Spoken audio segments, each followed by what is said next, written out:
नमस्कार। सबभन्दा पहिले नमस्कार हजुरले। यहाँ हामी आउँदाखेरि यहाँ देखे यो ड्याम जस्तो बनिरहेको छ, यो के होला सर? यो ड्याम वास्तवमा हुन यो हाम्रो ड्यामै हो। यसलाई प्रायः हाम्रो सिँचाइमा हेडवर्क्स भन्छ।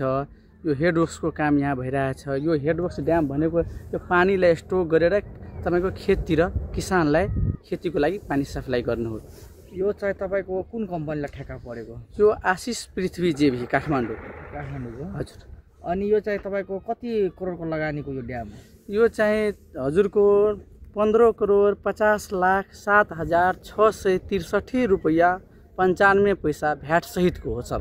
हामीले यो टेन्डर लिएको। यो तपाईले नेपाल सरकारबाट लिनु भएको या कि उपभोक्ता समितिबाट ठेक्का लिनु भएको? हैन, यो त नेपाल सरकारकै हो सर।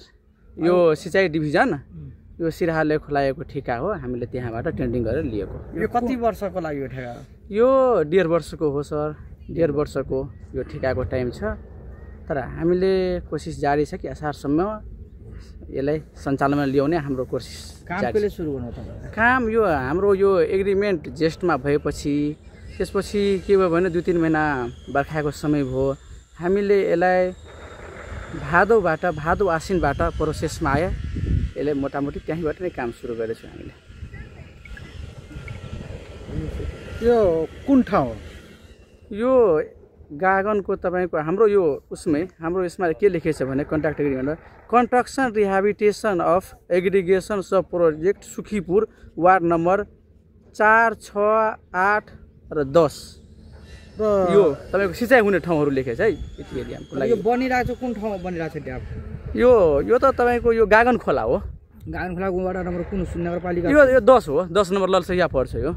सुखीपुर नगरपालिका। हजुर, सुखीपुर नगरपालिका। यसमा तपाईले गर्नुपर्ने काम कहाँसम्म छ? यसमा हामीले सुनेको 2 जना यसमा काम गरिरहेको छ हैन?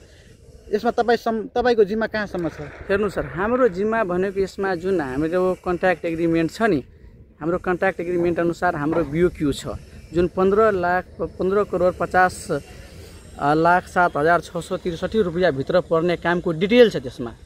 एज पर उहाँहरू अफिसले पाएअनुसार त्यहाँको नक्सा, डिजाइन, ड्रोइङ, एस्टिमेट अनुसार त्यो अनुसार त्यति बराबरको हामीले काम गर्नु छ यहाँ। अरू अब यसमा श्रमदानहरू हुन्छ उपभोक्ता समितिबाट, त्यो के हो विशेष कुरा अब उहाँहरूलाई नै सोद्धा हुन्छ अफिसलाई। हामी अब कन्ट्र्याक्टरको पक्षको मान्छे, म खासमा कन्ट्र्याक्टरको निर्माण व्यवसायको यहाँको साइट इन्जिनियर पनि, मलाई त्यो विषयमा उहाँहरूको विषयमा खासै त्यति छैन। उहाँहरूलाई हजुरको शुभ नाम? मेरो नाम जीवछ यादव। काम कति पार्टमा बाँटेको छ सर? यो कुरा बुझ्न सकिन। यो काम भनेको यसमा 2 पार्ट हो। यो जस्तै यो हाम्रो त एउटा यो कन्ट्र्याक्ट पार्ट हो हैन। त्यसपछि यही प्रोजेक्टभित्र जुन श्रमदान भन्ने उपभोक्ता